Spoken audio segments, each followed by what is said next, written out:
Salut tout le monde et bienvenue pour ce 18e épisode du Kotong Podcast.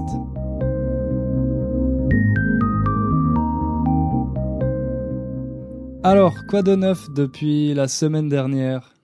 Tout va bien chez vous? J'espère que oui et que vous avez le temps de faire du français même pendant les vacances. En tout cas, si vous m'écoutez maintenant, ça veut dire que vous avez un peu de temps libre. Et je suis très content que vous profitiez de ce temps libre pour écouter mon podcast. Ça me fait très plaisir de vous aider à améliorer votre compréhension du français. D'ailleurs, n'oubliez pas que les transcriptions de tous mes podcasts sont sur mon site internet kotong.com. Pour y accéder, il faut juste s'enregistrer et c'est totalement gratuit. Je pense que c'est bien d'écouter une première fois le podcast sans la transcription pour voir ce qu'on est capable de comprendre et ensuite une deuxième fois avec la transcription s'il y a des choses que vous ne comprenez pas. En plus, vous pouvez aussi utiliser la transcription pour travailler votre prononciation, pour vous entraîner à bien prononcer les mots.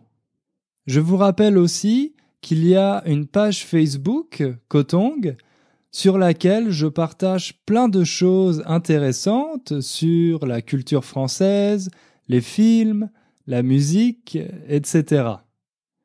Donc, si vous cherchez de l'inspiration, allez faire un tour sur ma page Facebook et je suis sûr que vous trouverez des choses qui vous plairont. Mais pour le moment, je vous propose de passer à notre sujet du jour. J'imagine que vous connaissez tous l'entreprise Uber. Mais si vous savez, c'est cette entreprise américaine qui a bouleversé le marché des taxis. Bouleverser, ça signifie changer totalement quelque chose, le modifier radicalement. Alors oui, c'est une entreprise américaine, mais je prononce le nom à la française. Uber et pas Uber. Je sais que c'est drôle pour nos amis anglophones. Personnellement, j'ai commencé à utiliser Uber il y a quelques années. Au début, je trouvais ça génial. Avant, je ne prenais pas souvent le taxi, mais avec Uber, c'était tellement facile que j'ai commencé à l'utiliser de plus en plus. De temps en temps, j'aime bien discuter avec les chauffeurs. Le chauffeur, c'est la personne qui conduit la voiture. Car les chauffeurs ont souvent de bonnes histoires.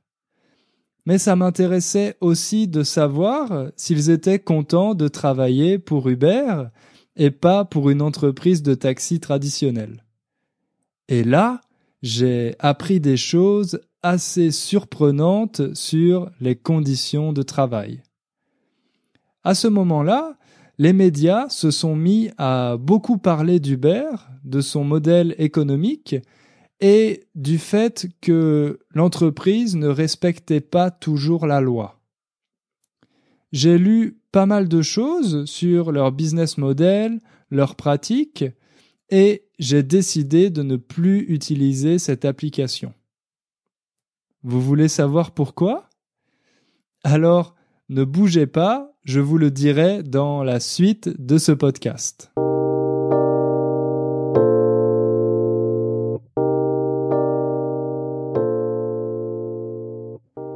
Pour commencer, on va revenir un peu aux origines d'Uber, à la création de l'entreprise. Il s'agit d'une entreprise qui a été créée en 2009. Les fondateurs ont eu l'idée de créer un service de chauffeur privé parce qu'ils avaient remarqué que dans beaucoup de villes comme Paris et San Francisco, il y avait un manque de taxis. On devait parfois attendre longtemps avant de trouver un taxi libre et quand il y avait de grands événements, des concerts, des conférences, c'était même impossible. Mais l'idée vraiment intelligente dans cette histoire, c'est que les fondateurs n'ont pas décidé de créer une entreprise traditionnelle, avec leur propre chauffeur. Non. Au lieu de faire ça, ils ont créé une application. J'imagine que vous avez sûrement déjà utilisé cette application. Elle fonctionne comme une plateforme où se rencontre une demande, un client qui cherche un taxi, et une offre, un chauffeur de taxi proche et disponible. Cette plateforme est très efficace parce qu'il y a beaucoup de chauffeurs disponibles. Autrement dit, les clients ne doivent pas attendre longtemps et les prix sont plutôt bas. Cette idée a pu se réaliser parce que toutes les conditions étaient réunies. En particulier, les conditions technologiques. Pour qu'une entreprise comme Uber fonctionne, il fallait que tout le monde ait un smartphone. Sans smartphone, impossible d'utiliser l'application, donc impossible de profiter du service d'Uber. Avec les smartphones, Internet et le GPS, toutes les ressources sont accessibles en temps réel et en permanence. La plateforme sait combien il y a de clients potentiels et de chauffeurs disponibles. Elle peut donc adapter le prix en temps réel, soit pour attirer de nouveaux clients, soit pour motiver des chauffeurs à travailler. Ensuite, Uber gagne de l'argent grâce à des commissions. Autrement dit, ils prennent un pourcentage sur chaque course de taxi, sur chaque transaction. Il me semble que cette commission est d'environ 25%. Ça signifie que quand vous prenez Uber, 25% du prix va à l'entreprise et le reste au chauffeur. Mais j'ai lu qu'en réalité, la commission totale d'Uber est encore plus élevée que ça. L'argent qu'Uber gagne, il le dépense surtout dans le marketing, avec la publicité, mais aussi dans le développement d'autres services, comme la livraison de nourriture, par exemple. Comme l'entreprise n'emploie pas ses chauffeurs, évidemment, ça lui coûte moins cher. On peut dire que l'arrivée d'Uber sur le marché a eu des effets positifs. Avant Uber, il n'y avait pas vraiment d'application pour les taxis. Il fallait appeler un numéro de téléphone pour commander un taxi. Maintenant, toutes les entreprises de taxi ont une application qui ressemble à celle d'Uber. Et c'est beaucoup plus pratique. On sait plus ou moins combien la course va nous coûter, combien nous allons payer au moment où on commande le taxi. On peut suivre sur une carte l'itinéraire de taxi. Donc, les chauffeurs ne peuvent plus arnaquer les clients. Arnaquer, c'est un verbe qui signifie abuser la confiance d'une personne pour lui prendre de l'argent. Par exemple, parfois vous recevez des emails qui vous disent que vous avez gagné de l'argent et que vous devez donner vos informations bancaires pour le recevoir. Ça, c'est une arnaque. Avant, certains chauffeurs de taxi, une minorité bien sûr, prenaient des itinéraires plus longs pour que le client paye plus. Maintenant, c'est impossible car ce sont les applications qui choisissent le meilleur itinéraire et le chauffeur doit le respecter. C'est aussi plus facile de payer car notre carte bancaire est enregistrée dans l'application. Donc le paiement est automatique. On n'a pas besoin d'avoir du liquide, c'est-à-dire du cash, sur nous. Certaines personnes trouvent aussi que les chauffeurs Uber sont plus sympas et polis que les chauffeurs de taxi normaux, surtout à Paris. À Paris, les chauffeurs de taxi avaient mauvaise réputation. Les gens disaient qu'ils étaient malpolis. Mais face à la concurrence d'Uber, certains chauffeurs ont commencé à changer d'attitude pour être plus gentils et professionnels. Autrement dit, l'arrivée d'Uber a poussé les autres entreprises à innover et à améliorer leurs services. Un autre effet positif, c'est celui qui concerne la disponibilité des taxis. Maintenant, il est très rare de ne pas trouver de taxi ou d'attendre longtemps pour en obtenir un. Quand j'étais à Paris, il y a quelques semaines, j'ai vraiment vu la différence. Avant, le soir, on devait parfois attendre 10 ou 15 minutes pour trouver un taxi. Maintenant, on n'attend jamais plus de 3-5 minutes, même quand c'est tard la nuit. Mais l'entreprise Uber ne profite pas seulement aux consommateurs. Elle profite aussi à l'économie parce qu'elle a augmenté la taille du marché. Comme les prix ont baissé, il y a de nouvelles personnes qui ont commencé à prendre le taxi, alors qu'avant, elles ne le prenaient jamais. Un peu comme moi, par exemple. Donc ça, c'est plutôt bon pour le secteur car il y a plus de clients. D'un autre côté, peut-être que ces nouveaux clients sont des personnes qui prenaient les transports en commun. Donc ça, c'est plutôt mauvais pour l'environnement. Si les personnes prennent des taxis au lieu de prendre les transports en commun, ça crée plus de pollution. Enfin, certains économistes disent aussi qu'Uber a fait baisser le chômage. Autrement dit, il y a moins de personnes qui cherchent du travail. En France, dans les banlieues ce sont les quartiers difficiles où il y a beaucoup de pauvreté, les jeunes ne peuvent pas trouver de travail. Il y a un grand chômage dans ces quartiers. Avec Uber, les jeunes peuvent devenir chauffeurs et gagner de l'argent. Il faut juste qu'ils aient le permis de conduire, un smartphone et une voiture. Ils n'ont pas besoin de diplôme ni d'expérience. Donc, pour eux, c'est plus facile.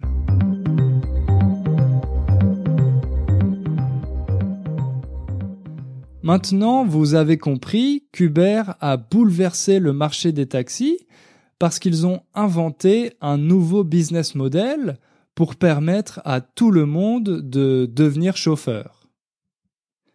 Grâce à ce modèle et à leur application, ils ont beaucoup fait baisser les prix. Et quand les prix baissent, le consommateur est content. Mais derrière cette baisse des prix, il y a aussi des tas de conséquences négatives. Des tas de, ça signifie beaucoup de.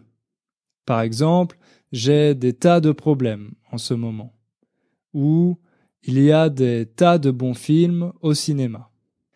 Ces conséquences négatives, elles ne concernent pas seulement les entreprises de taxi traditionnelles, elles nous concernent tous. Peut-être que vous ne travaillez pas pour une entreprise de taxi et que vous ne prenez même pas le taxi, mais le développement d'Uber peut vous toucher aussi. Pourquoi ? Tout simplement parce que leur business model est en train de se répandre à l'ensemble de l'économie. Il se propage dans tous les secteurs. Dans le secteur de l'hôtellerie, avec Airbnb, la livraison de nourriture, les banques et même les avocats. Donc, peut-être que votre entreprise aura aussi bientôt de nouveaux concurrents. Ou peut-être que votre directeur vous demandera d'accepter les mêmes conditions de travail que les chauffeurs d'Uber. Tout ça pour rester compétitif. Alors maintenant, nous allons parler de ce phénomène qu'on appelle l'ubérisation de l'économie et nous allons voir comment concrètement ce nouveau modèle peut changer le monde du travail.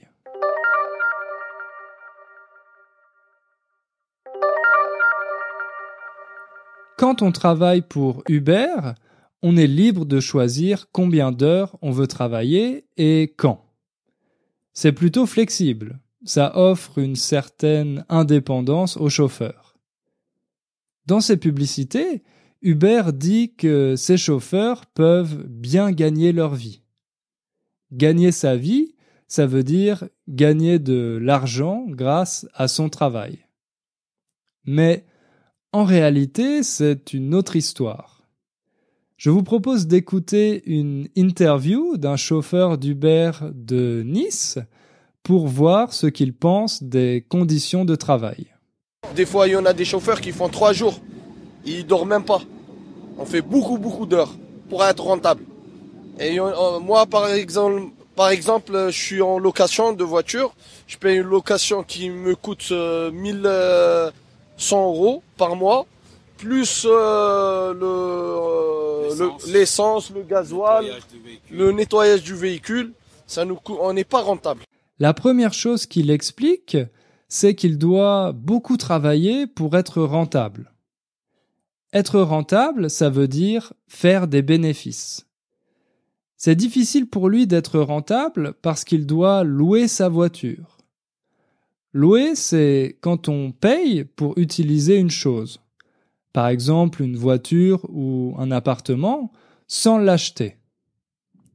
Donc, chaque mois, il doit payer 1100 € de location pour avoir une voiture. Et il a plein d'autres dépenses en plus, comme l'essence, le nettoyage de la voiture, etc. Alors, il faut beaucoup travailler si on veut gagner assez d'argent. Et si on veut gagner plus, il faut travailler quand il y a moins de chauffeurs. Par exemple, tard la nuit, et pas quand c'est plus pratique pour nous. Pour pouvoir gagner de l'argent, il y a des chauffeurs qui travaillent 3 jours sans dormir. Vous imaginez la sécurité? Ces situations sont très dangereuses pour le chauffeur, mais aussi pour les passagers. En plus, ça devient de plus en plus difficile pour les chauffeurs car il y a de plus en plus de concurrence. Plus de chauffeurs et plus d'entreprises comme Uber. Et ça, évidemment, ça fait encore baisser les prix, donc ça fait baisser les salaires des chauffeurs. Pour pouvoir faire un chiffre correct, il faut se connecter en permanence. Donc on est entièrement dépendant de la plateforme. C'est eux qui gèrent les tarifs, c'est eux qui gèrent les déconnexions. On n'est pas du tout indépendant, en fait, contrairement à ce qu'on veut nous faire croire. Le deuxième chauffeur parle de la dépendance vis-à-vis de la plateforme. C'est elle qui choisit les tarifs. Autrement dit, le prix des courses, c'est elle qui attribue les chauffeurs aux demandes des clients, etc. Donc, Uber veut faire croire que les chauffeurs sont indépendants, mais finalement, ils ne le sont pas du tout. En fait, il n'y a pas vraiment de liberté ni de flexibilité. Alors, en théorie, c'est bien d'offrir du travail à des personnes qui n'en trouvent pas. Mais ça donne aussi l'impression qu'Uber profite de cette situation, des difficultés que connaissent ces personnes, comme les jeunes de banlieue, pour fixer les conditions. Car ces personnes sont prêtes à travailler pour un salaire inférieur au salaire minimum, comme elles n'ont pas d'autres possibilités.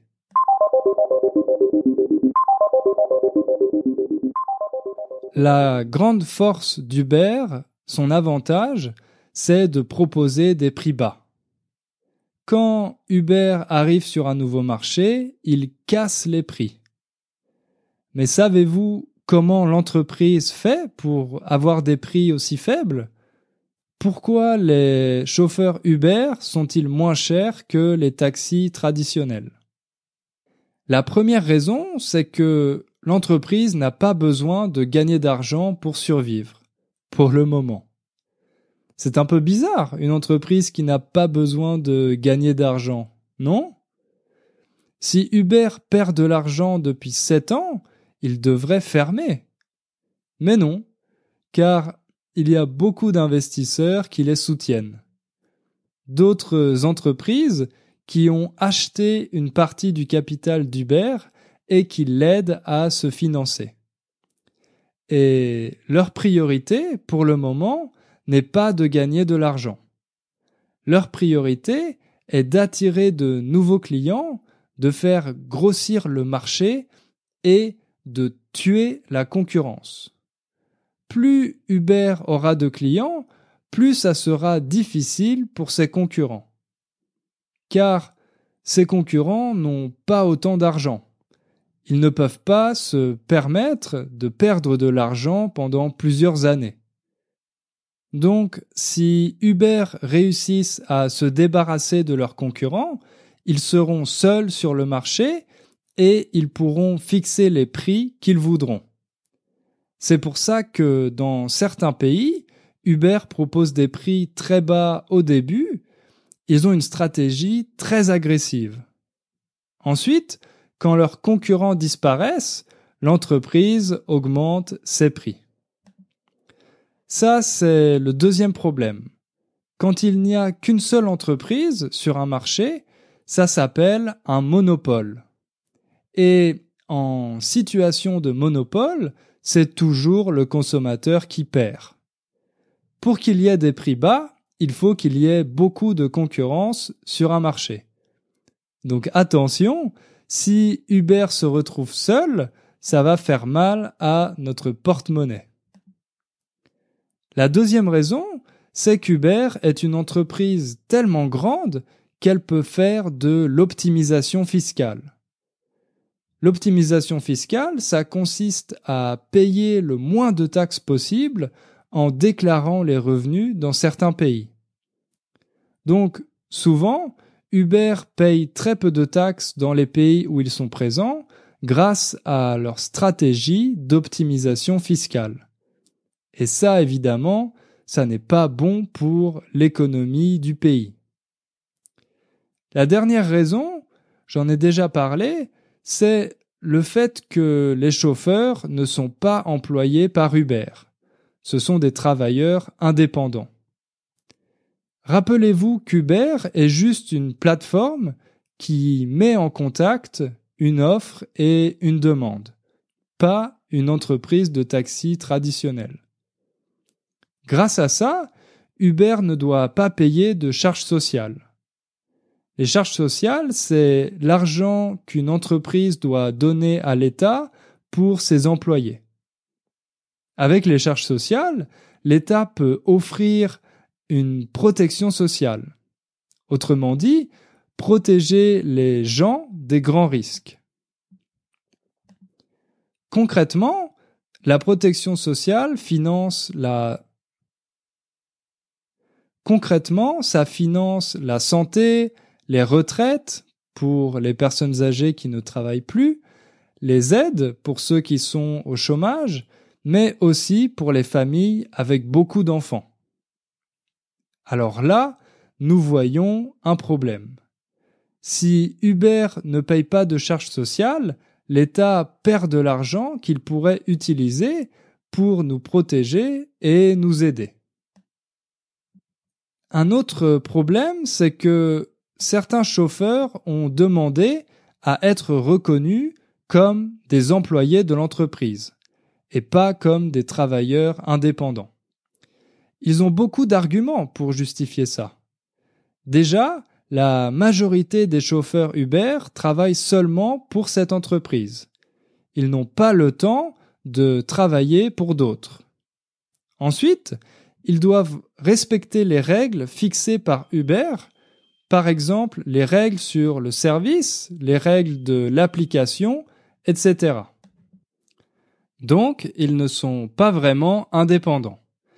Et Ils pensent qu'Uber devrait leur offrir une protection sociale comme une entreprise normale avec ses employés. Bien sûr, Uber ne veut pas le faire car ça leur coûterait trop cher et leur business model ne fonctionnerait plus. Pour que le business model d'Uber fonctionne, il faut que les chauffeurs soient considérés comme des travailleurs indépendants et pas comme des salariés, pas comme des employés de l'entreprise. À mon avis, et c'est ça le vrai danger d'Uber, le danger, c'est que ce business model se répande, que d'autres entreprises et d'autres secteurs l'adoptent. Si ce modèle devient la norme, les travailleurs n'auront plus de protection sociale. Ils devront payer leur protection sociale eux-mêmes. Ça, c'est quelque chose qui est plutôt accepté aux États-Unis, il me semble, mais en Europe, non. Dans la majorité des pays européens, l'État joue un rôle pour protéger les travailleurs. Il fixe les règles générales que les entreprises doivent respecter, et ça s'appelle le droit du travail. Donc, avec un tel modèle, nous perdrions une grande partie de notre protection sociale. En plus, on entrerait dans une économie où tous les travailleurs sont en concurrence directe. Et quand il y a une si grande concurrence, celui qui obtient du travail, c'est souvent celui qui accepte le salaire le plus bas. Parce que le client ne veut pas payer beaucoup. Parfois, il fait aussi attention à la qualité du produit ou du service, mais souvent, le premier critère de décision, c'est le prix. Pour pouvoir travailler, il faudra proposer le prix le plus bas. Ça signifie que, avec l'ubérisation de l'économie, les salaires diminueront et les conditions de travail seront de pire en pire.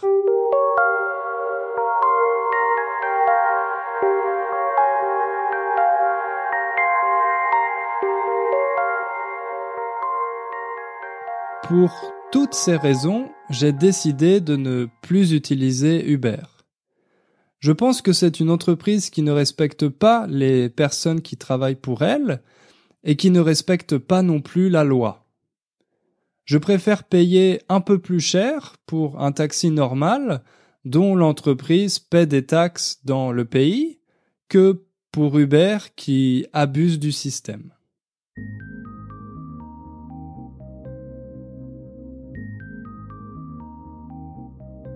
Voilà, c'est tout pour aujourd'hui. Merci beaucoup d'avoir écouté ce podcast jusqu'au bout. J'espère que ce sujet n'était pas trop technique et que vous avez appris des choses intéressantes. Si vous l'avez trouvé trop compliqué ou s'il y a des choses que vous n'avez pas comprises, envoyez-moi un email à hugo@kotong.com. Je serai très content de vous aider. Dans le prochain podcast, nous parlerons de la santé et du plaisir. En particulier, on se demandera s'il est possible d'être en bonne santé sans renoncer à tous les plaisirs. D'ici là, profitez bien du week-end et à jeudi prochain. Salut!